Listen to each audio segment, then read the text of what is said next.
आणि कालपासून सुरू झालेल्या 2 दिवसीय हिवाळी अधिवेशनासाठी आज महत्त्वाचा दिवस आहे, कारण शक्तीसह 10 महत्त्वाच्या विधेयकांवर आज चर्चा होणार आहे। तर दुसरीकडे विधिमंडळाच्या कामकाजाचे दिवस वाढवण्याची मागणी विरोधकांनी केलेली आहे।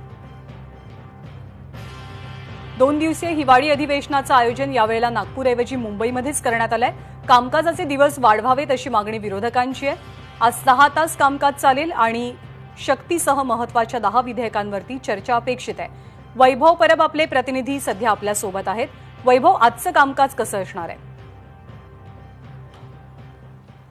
नर्मदा, आजच्या दिवसभरामध्ये काल जी 10 विधेयक मांडण्यात आलेली होती ती 10 विधेयकांवर आज चर्चा होण्याची शक्यता आहे। खरं तर प्रामुख्याने जो सर्वसामान्यांच्या महत्त्वाचा जो प्रश्न आहे तो शक्ती विधेयकावर जी चर्चा आहे ती महत्त्वाची असणारा सर्वांचं लक्ष वेधून घेणार आहे।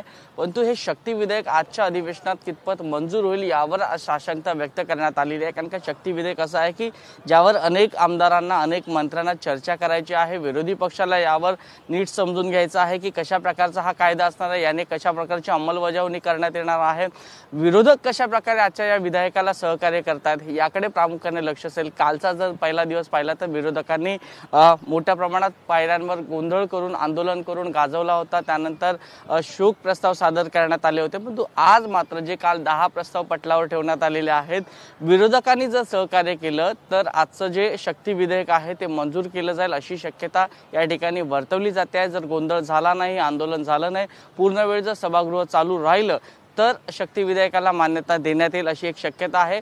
विधानसभेत मंजूर झाल्यानंतर ते विधान परिषद जाईल। त्याचबरोबर दुसरीकडे पुरवण्या मागण्या ज्या करण्यात आलेल्या आहेत त्यावर देखील आज मोठ्या प्रमाणात चर्चा होण्याची शक्यता आहे।